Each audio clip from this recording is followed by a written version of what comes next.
kind of building up in this sermon series to Lamentations chapter 3.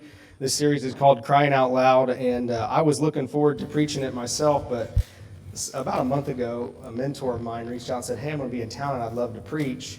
And he asked me what I was doing, what series I was doing, and I was thinking in my head, maybe he'll just give me a break, he'll do his own thing, but he said, it looks like you're going to be in Lamentations chapter 3, and that's in my wheelhouse. And I knew he would kind of say that, so he gets to take Lamentations chapter 3. He's probably going to do way better than I ever would anyway. So he gets the good chapter, not the down and the out. But I'm excited to have him here. I want to say this. I've been blessed to have several godly people in my life. My parents, of course, my grandparents. But outside of that, there was probably one individual that really held me accountable, challenged me, and that's Fuzzy Lake. If it wasn't for Fuzzy, I probably wouldn't be in ministry today. He taught me a lot. He taught me how to think outside the box. He taught me how to not be afraid to do things that other people aren't doing. And so I had a phone conversation with him on Friday just to touch base, and he said, we're going to do things a little bit different Sunday. I said, well, that's okay. I think they're used to different by now. So I don't know if they're this much different. So I want to introduce Fuzzy Lake today. He's going to be continuing our series through Lamentations.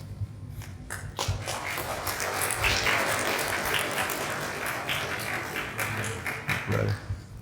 It's interesting that I get to stand up here and do this today. I feel honored.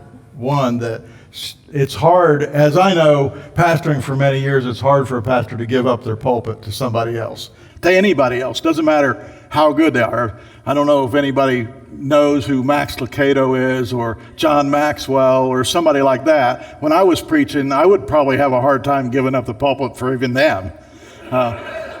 Because you're in a series and you got this in your head and you're going down through all these things and you want to get started and you want to do that and you've got it all figured out and then somebody throws a kink in it. It doesn't matter how good they are. And so I'm honored to be here and really, quite frankly, honored that he even feels that way about me because, quite frankly, I don't feel like I did anything other than just, I don't teach people to live outside the box. I live outside the box.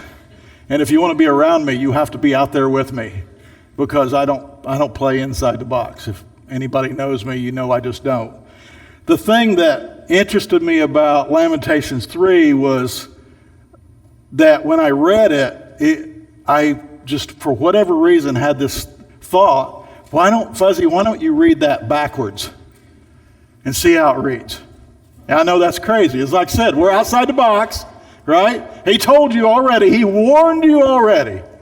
And then the good thing about this is, if I don't do any good today, you don't have to invite me back. Right? I don't ever have to come back. It's okay. But why not read Lamentations backwards and see what it looks like? And I'm going to get to that, but I'm going to get to that in a minute, because in order for you to understand what Lamentations is all about and what it says, you also have to understand where God was taking everybody.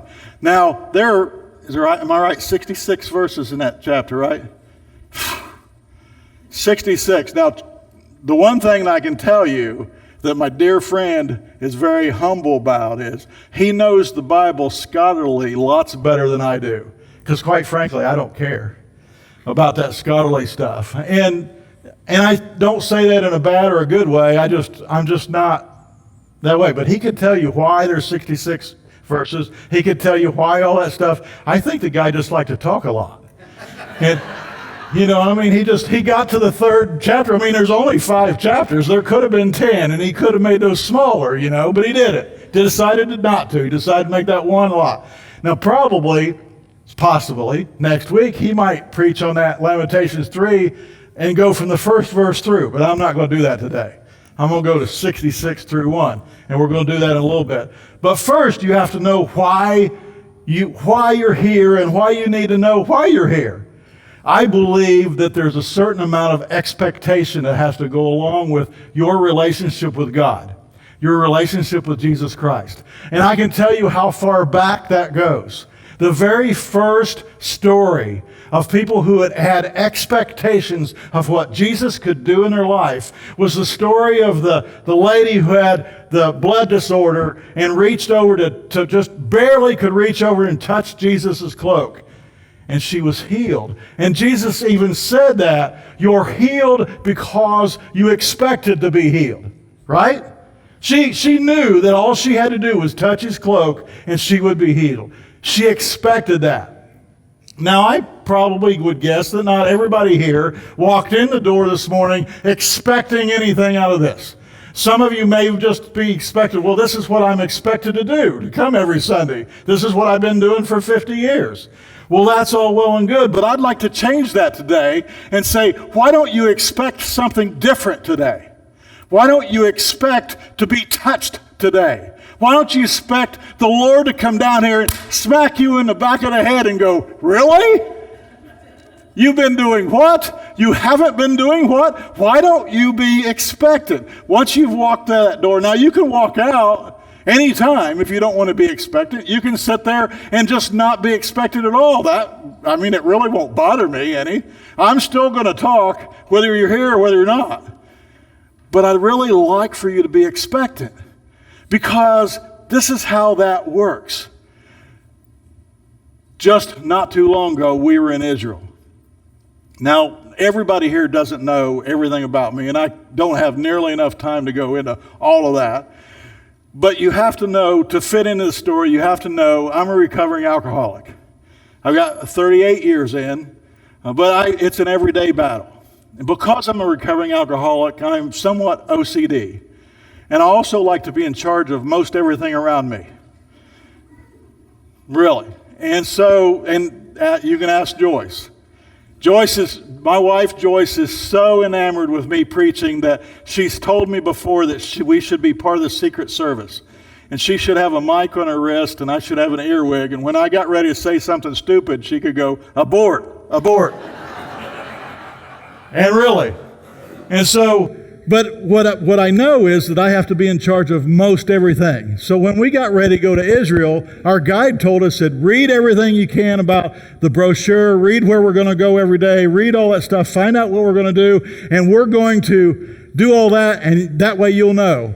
And I decided that, I couldn't do that. I wanted to go to Israel expectant. And if I was going to go expectant, I couldn't know anything about what we were going to do. As a recovering alcoholic, I'm either drinking or I'm not drinking. I'm either smoking cigarettes or I'm not smoking cigarettes. I'm either eating donuts or I'm not eating donuts. It's an all or nothing thing for me. In October of 1989, when I rededicated my life to Christ, Satan was really mad that day because he knew I was all or nothing.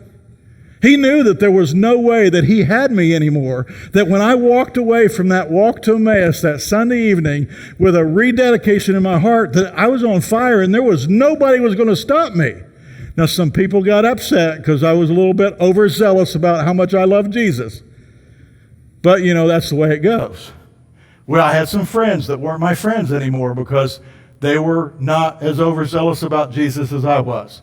But from that day on, October of 1989 till this day, I've made my entire life to tell people about Jesus and to be expected. So we go over to Israel, and the first day we're in Israel, we're set to go to the Sea of Galilee. We got up that morning. This was in March. We got up that morning. It was 45 degrees, raining, and the wind was blowing about 25 miles an hour. And they tell us we're supposed to go out on a boat in the Sea of Galilee. Okay, so all the way there, I got 3 T-shirts, a shirt, a coat, and we're walking down the path to go to the boat. There's 63 of us all together in our group, and we're going to get on this big boat and go out in the sea. I can see the waves in the Sea of Galilee because the wind was blowing hard, and I'm going, Lord, I know you want us to be here, and I want to be out there where Jesus walked. But really, couldn't you pick a nicer day? Really? Really, that's what I was thinking. Tell me that you guys haven't ever thought that, okay? If you raise your hand and tell me you've never thought that way before, I will tell you you're fibbing to me. That's not true.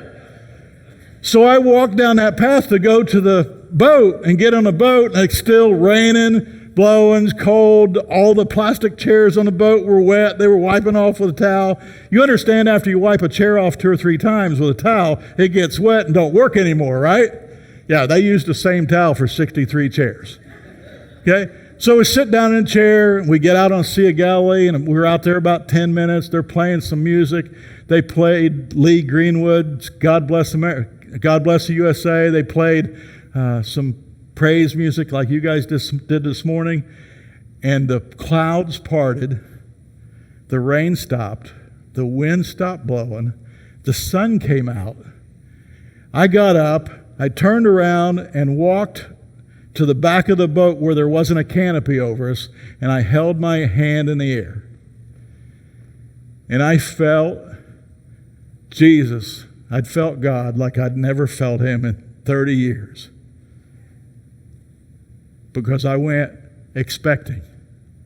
Now, just a side note, I saw some of the holiness movement up here. Some people had their hand in the air. You know where all that came from, right? Well, all of you have fell down in your life. Has anybody not fell down? Everybody's fell down. Well, if somebody's trying to help you get up, you just don't lay there with your hands like this, do you?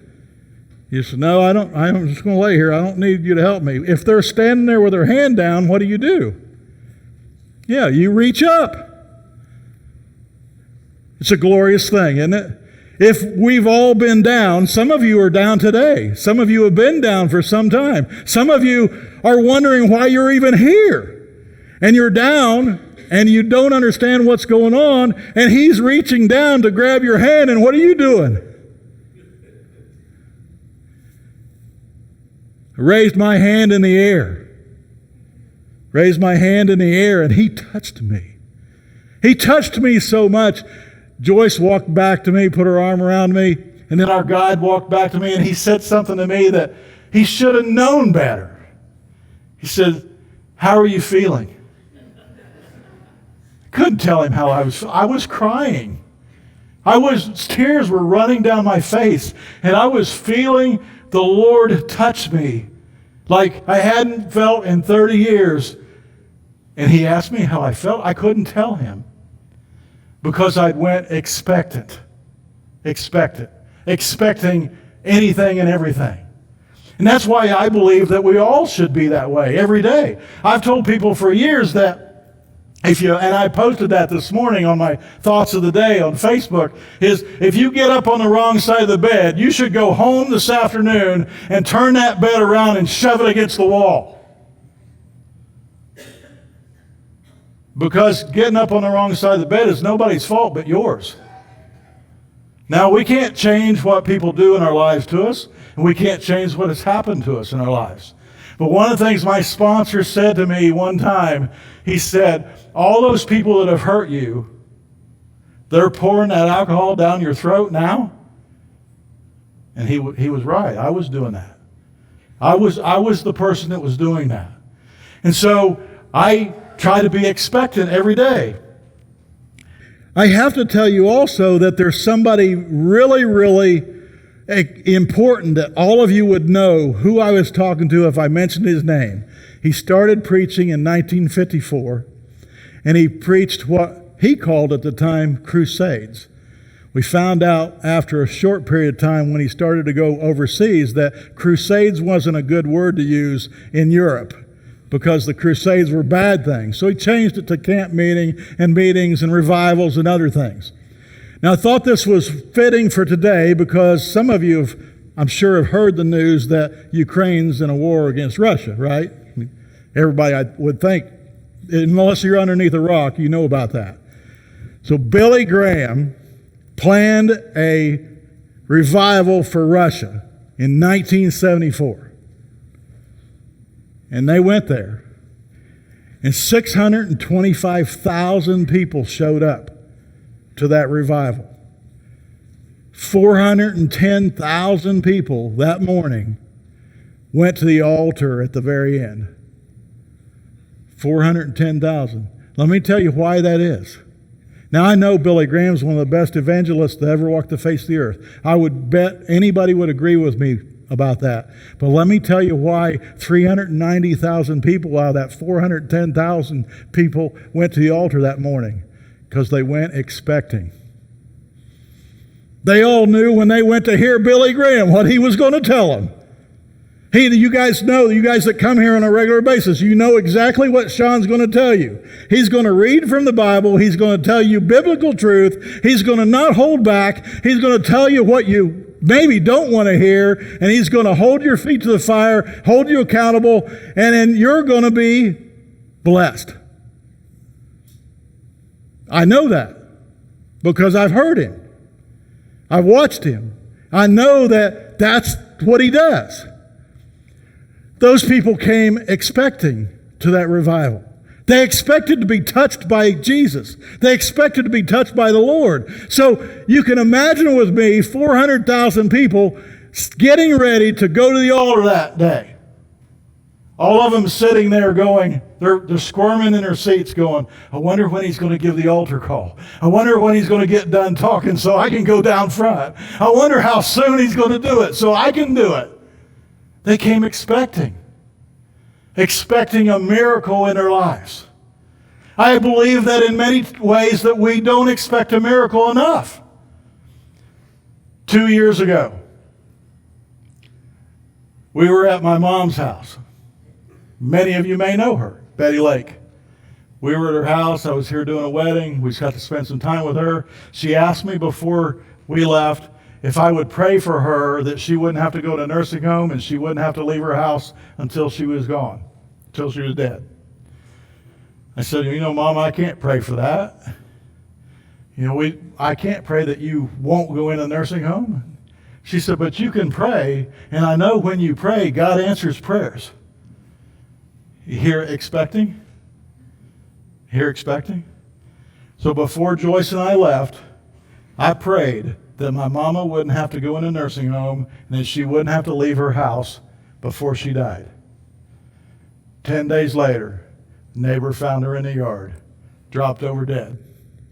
Now some of you may look at me and go, oh my gosh, that's so sad. And I'm saying, yeah, it is sad. I would like to talk to her today. But that's what she asked me to pray for. And she knew that when I prayed for it, she was expecting, right? Now, it could have happened 2 years later. For me, it would have been better 2 years later. But 10 days, it's not my will. It's God's, right? Right? Now, Joyce said, don't anybody say amen after I ask you a question because that just eggs me on. I talk longer. And I know you have to get out to the restaurant before the Baptists get there. So it's no big deal, okay? I know I have 45 minutes. That's no problem. No, I don't really. I'm kidding. So she was expecting. She absolutely knew that if we prayed a prayer like that God would answer that. I knew that if I prayed a prayer like that God would answer it. I didn't know how he was going to answer it, and I didn't know that she was going to just drop over, but I knew he was going to answer it. I know right now if I pray a prayer that God's going to answer it. Don't always answer it the way I want him to, but he always answers it. And so, expecting. So is anybody yet expecting? Not really like in 9 months thing, but okay. Are you expecting? This morning, are you expecting? I know we're 10 minutes into it or 15 or whatever, but are you expecting yet? All right, so I'm not going to call anybody. I'm just going to look up the scripture on my phone, okay? As soon as I can find it. All right. Lamentations 3, chapter 3, verses 66 through 1. I know. Chase them down in your anger, destroying them beneath the Lord's heavens. Give them hard and stubborn hearts, and then let your curse fall on them. Pay them back, Lord, for all the evil they have done. Look at them, whether they sit or stand. I am the object of their mocking songs. My enemies whisper and mutter as they plot against me all the day long. Sorry, I'm reading fast, but I have a lot to say after this. So, Lord, you have heard the vile names they call me. You know all about the plans they have made. You have seen the vengeful plots my enemies have laid against me. You have seen the wrong they have done to me. Lord, be my judge and prove my right. Prove me right. Lord, you have come to my defense. You have redeemed my life. Yes, you came when I called you, told me, do not fear. Yes, you came when I called and you told me, do not fear. As you heard when I cried, listen to my pleading. Hear my cry for help. But I called on your name, Lord, from deep within the pit. The water rose over my head and I cried out, this is the end. They threw me into the pit and dropped stones on me. My enemies, whom I never harmed, hunted me down like a bird. My heart is breaking over the fate of the women of Jerusalem. Until the Lord looks down from heavens and sees, my tears flow endlessly. They will not stop. Tears stream down my eyes because of the destruction of my people. We are all filled with fear, and we are trapped, devastating, and ruined. All our enemies have spoken out against us. You have discarded us as refuse and garbage among the nations. You have hidden yourself in a cloud so our prayers cannot reach you. You have engulfed us with your anger, chased us down, and slaughtered us without mercy. We have sinned and rebelled, and you have not forgiven us. Let us lift our hearts and hands to God in heaven and say, instead, let us test and examine our ways. Let us turn back to the Lord. Then why should we, mere humans, complain when we are punished to our sins? Does not the Most High send both calamity and good? Who can command things to happen without the Lord's permission? If they twist justice in the courts, doesn't the Lord see all the things? If people crushed underfoot all the prisoners of the land, if they deprive others of their rights in defiance of the Most High, for he does not enjoy hurting people or causing them sorrow. Though he brings grief, he also shows compassion because of the greatness of his unfailing love. For no one is abandoned by the Lord forever. Let them turn the other cheek to those who strike them and accept the insults of their enemies. Let them lie face down in the dust, for there may be hope at last. Let them sit alone in silence beneath the Lord's demands. And it's good for people to submit at an early age to the yoke of the discipline. So it is good to wait quietly for salvation from the Lord. The Lord is good to those who depend on him. I say to myself, the Lord is my inheritance, therefore I will hope in him. Great is his faithfulness, his mercies begin afresh each morning. The faithful love of the Lord never ends, yet I still dare to hope when I remember this. I will never forget this awful time as I grieve over my loss. The thought of my suffering and homelessness is bitter beyond words. I cry out, my splendor is gone. Everything I had hoped for is from the Lord is lost. Peace has been stripped away, and I've forgotten what prosperity is. He has made me chew on gravel. He has rolled me in the dust. He has filled me with bitterness and given me a bitter cup of sorrow to drink. My own people laugh at me, and all day long they sing their mocking songs. He shot his arrows deep into my heart. He has drawn his bow and made the target for his arrows. He has dragged me off the path and torn me in pieces, leaving me helpless and devastated. He has hidden like a bear or a lion waiting to attack. He has blocked my way with a high stone wall. He has made my road crooked.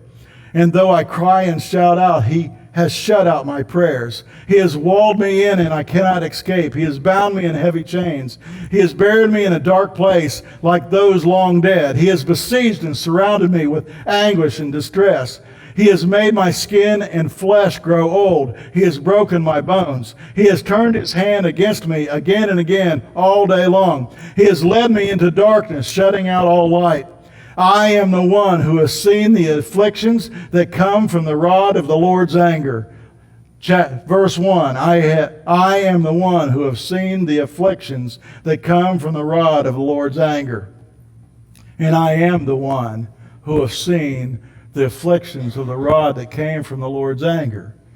Now, one thing that I can tell you about my mama, she always did too, is whenever we went out at night when I was old enough to drive, she would lock the back door of the house. We had an old farmhouse with a skeleton key. And we were told to be home at whatever time that was, 11 o'clock and then later on midnight. We would get home, door would be locked, we would tap on Mama's bedroom door and she would walk to the kitchen and you had to wait for her to turn the light on to look at the clock to see what time it was before she opened the door. And then, if you were late, you suffered some wrath, like you've been talking about, right? But the thing is, guys, is that if we step outside the authority of the family that is looking over us, if I stepped outside the authority of my mama, there were consequences to that. There are consequences to stepping outside those 10 commandments that God gave us. And quite frankly, when you really look at it and you boil it down, you really only need 2 of those. If you followed 2 of them, you wouldn't need the other 8. You love God with all your heart and all your mind and all your soul, and you treat everybody as you would yourself. Right? I mean, literally, you don't need to tell somebody not to kill somebody else if they love everybody else. You don't need to tell somebody that you don't want to take something else of somebody else's if they love those people. You don't need to tell anybody all that stuff. But the glory of it is that after you have stepped out from underneath that cover of God's grace, as I did, then the glory of it is there's God's grace that goes along with that. One thing I learned when I was in Israel that I really thought that I didn't expect to learn. I went expectant, but I didn't expect to learn this. I learned that I should have been in the Old Testament much more than I was. And when I started preaching, because I'd made such a life change, because I'd been changed so much that I'd learned everything that I thought I needed to know about God's grace, I preached mostly over my career out of the New Testament and very rarely went back to the Old Testament, which when Sean told me he was in Lamentations, I'm going, oh, good God, we're in the Old Testament. But I learned in Israel that you can't understand what the sun feels like if there wasn't a storm in front of it. You just can't. There is no way that I would have held my hand in the air and felt the warmth on my hand and be touched by the Lord if it hadn't been raining and pitiful right before that happened. There was no way that I would be on fire for the Lord and be able to tell you about how God's grace can transform you if I hadn't been that one that was in the pit so deep and so low that there weren't enough arms to put together to reach up to grab his arm.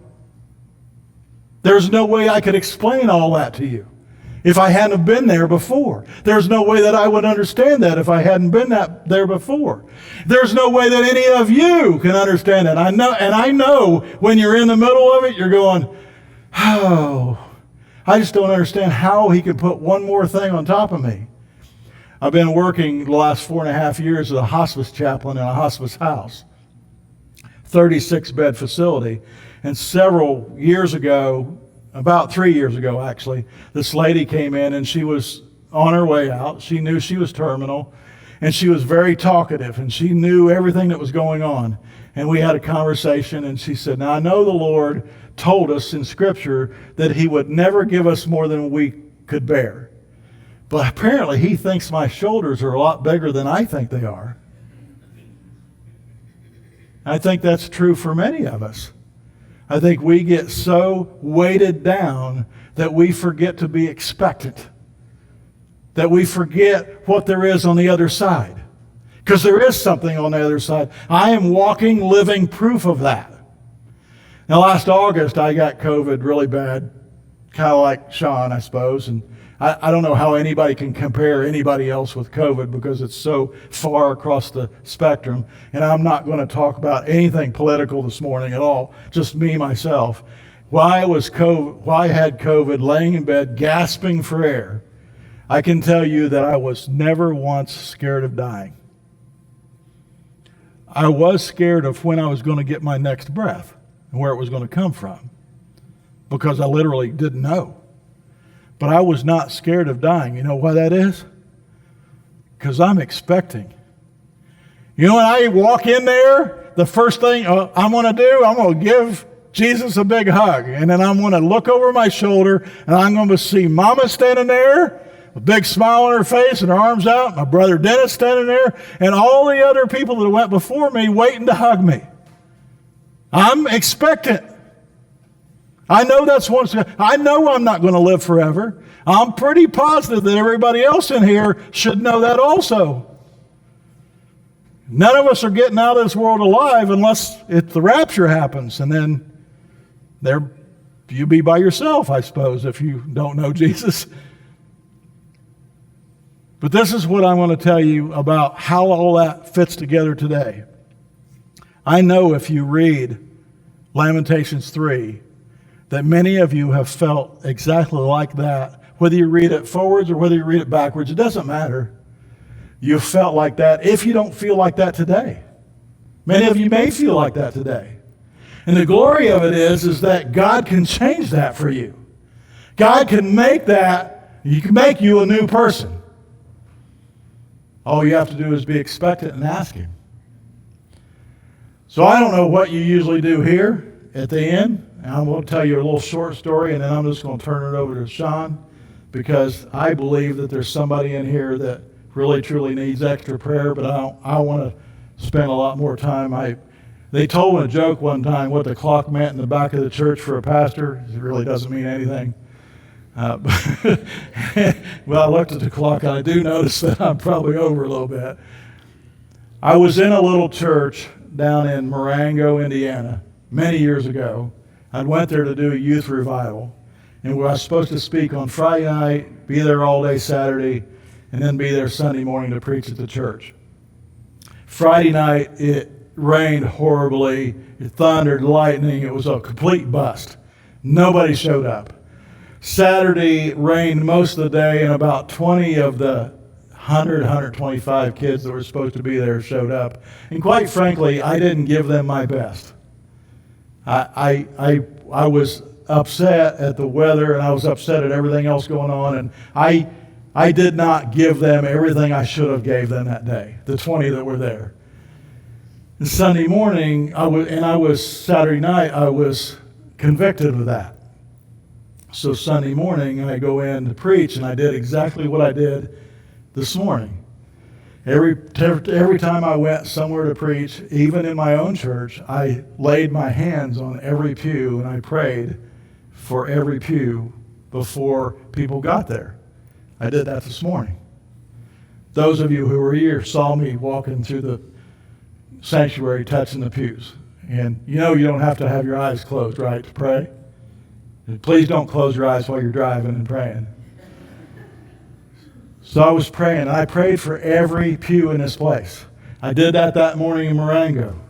I also know that there's something that Joyce and I talked about a lot. We don't like double altar calls. You know, I have an issue when you do an altar call and then they have several people want prayer or whatever, and they come up front, and the pastor doesn't think that everybody's up front, so he says, play that one more time. Let's do another one. And yeah, that's just not me. I did altar call, and I kneeled down at the altar, and I said a prayer that if anybody in that sanctuary needed Jesus in their lives that day, that they would come up front and pray with me or pray with somebody else in the church. And there were 8 or 10 out of the 150 that were there that came up front. And then I became convicted that there was somebody else. And then and I know you've had this feeling where you've argued with God. I know you're telling me this, God, but I don't do a double altar call. I know you say there's somebody else out there, but I'm not saying it. And I had this, and not only that, what would Joyce think? I'm just not doing it. On my knees, I'm having this argument with God as people are praying to give their lives to Christ or rededicate their lives. And out of the corner of my eye, I see this little old man, about 5'5", walk down the center aisle of the church. And I thought, okay, well, I'm not going to have to do that. He must be the guy. But he didn't stop at the altar. This is what he did.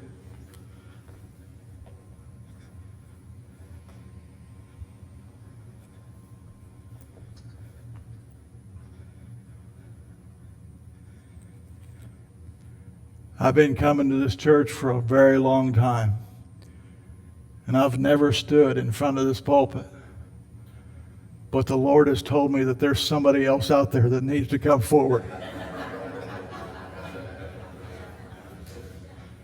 Not lying.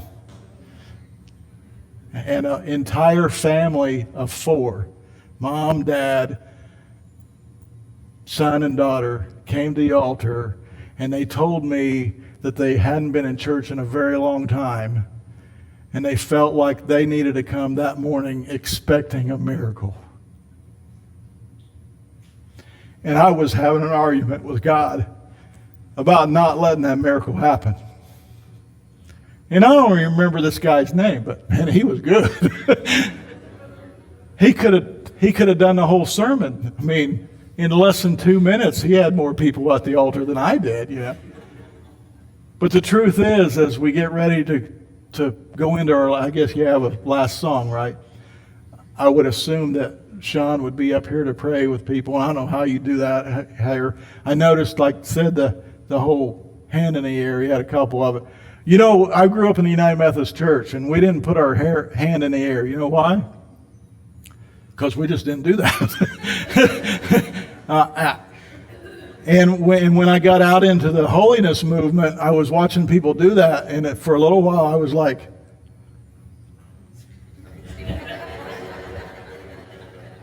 I go, because I grew up on a farm. I knew if you were the tallest person in the field in a thunderstorm, you were the one that's going to get struck by lightning, right?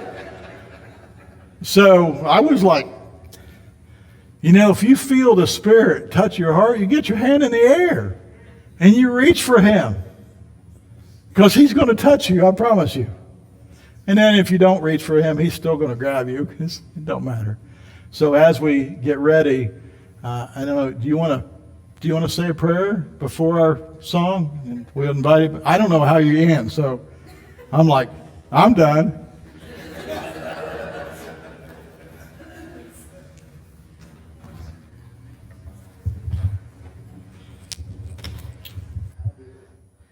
You're going to stand over here? All right. Okay.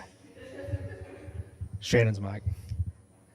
I told you last week, we struggle through this book, I think. We look at the chaos and the suffering and the brokenness, and we're not far removed from that in life. We all experience suffering and pain and heartache, and certainly coming out of this last few years, we've experienced maybe, as a nation, in terms of sickness and death, we've experienced far more than we've been used to for a while. And I told you last week that we're on the other side of something. We're on the other side of the cross, and this is what Fuzzy was talking about this morning. The hinge point for this whole book for me is verses 22 through 25 or 26. Because of the Lord's great love, we are not consumed. We ask that question, the pain and the heartache, how much more? How much more? And when we ask how much more, God, can there be anything else? We forget that we are still breathing. Because of the Lord's great love, we're not consumed, for His compassions never fail. They're new every morning. Great is your faithfulness. The ultimate symbol of His faithfulness is this behind me. It's that cross. That's the symbol of His faithfulness, to willingly lay down His life for people that experience heartache and pain and question why. And the comforting thing for me, the reason I look at these verses and I can say, like the author, the Lord is good to those whose hope is in Him, to the one who seeks Him, because when I look at the cross, I see a God who willingly enters the suffering and the brokenness of life. He's not a God that stands off at a distance. He's not a God that looks down and says, oh, look at all this pain, look at all this heartache. He's a God that comes down and puts Himself right in the middle of it and experiences it. Not having to, but choosing to. And so that's the hope in the middle of this whole thing. And then next week, we're going to go right back into the heartache and the pain. But we can't ever forget the hope, the compassion, His unending love, His faithfulness. So I want the worship team to come forward this morning as they sing the last song. We'll mix it up just a hair. As they sing the last song, I always invite you to just reflect on what you've heard. Spend some time listening for that tender whisper, for God's voice this morning. But I also want to let you know that I will be up here available for prayer. And I'm sure Fuzzy would be available for prayer as well. Maybe you are that person. Maybe you are the one that's saying, you know what, life is absolutely horrendous right now. and I don't know if I can make it through one more day. And I would just like to feel the presence of God. Today's the day. Today's the day. We'd like to have you come up, and I'd love to pray with you. I'd love to answer any questions that you may have about how do you experience God's compassion, his faithfulness, his unfailing love. And so I'll invite you to do that as they sing this song. And when the song's concluded, I have a few announcements, but we'll continue to remain available after service for you.